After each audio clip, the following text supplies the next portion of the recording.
ating konstitusyon. Tayo po ay may sariling soberenya, sariling batas, sariling konstitusyon. Hindi po pwede na ang dayuhan magdidesisyon sa ating mga kababayan o ating bansa. Ang lupang ito na kinatatayuan nating lahat ay pinaglaban ng ating mga ninuno. Hindi basta-basta nakuha ito.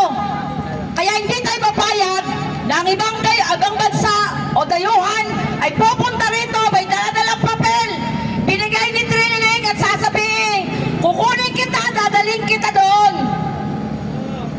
Tayo ay may soberenya, may sariling batas. Hindi ba pwede kung sino lang magsabi na kukunin kita, uhulihin ko kaya kukulong kita nang walang jurisdiction ng ating local courts. Tapos na!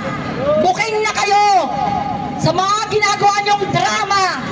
Araw-araw may pinalalabas na drama ang ating gobyerno para maligaw tayo kung ano ang totoong problema ng bayang ito.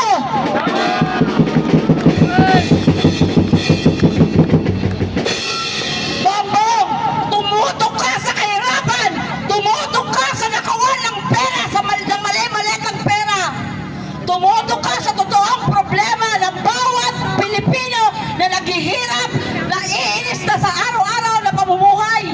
Yun ang ibigay mo sa amin. Huwag mo kami bigyan ng drama. Araw-araw may palangas kayo.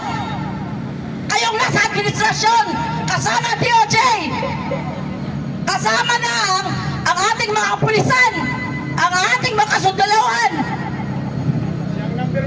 Lagi kayong may drama para ma-divert ang isip ng tao, ang tingin ng tao na nasan talaga ang totoong problema ng bansa. Ang problema ng bansa, ito, ang kalam ng bituka ng bawat mahirap. Hindi kami nakikipagtalo sa inyo. Hindi naman kami mananalo eh.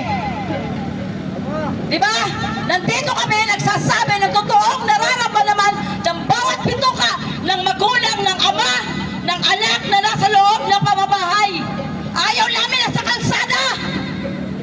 Pero ilang araw na kami nandito, ilang linggo na kami tumatayo sa kalsada dahil hirap na kami sa loob ng tahanan.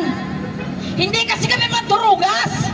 Hindi namin kayang nakawin ang pondo ng bayan. Sino magsasalita para sa bayang ito? Ang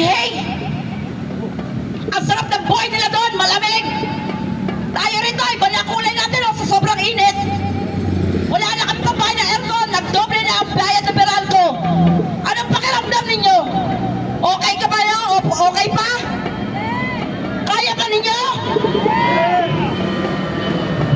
Hirap na ang bawat pamilya. Yun ang tutukan mo, Bongbong. Huwag mo kaming araw-arawin ang drama. Nagdadrama kayo sa Senado habang nagbubulsa ng mga kaperahan. MC lang ako dito pero nadadala talaga ako sa bawat magsasalita. Nasa po si Mami Cecil Salvador. Si Ma'am Shaina.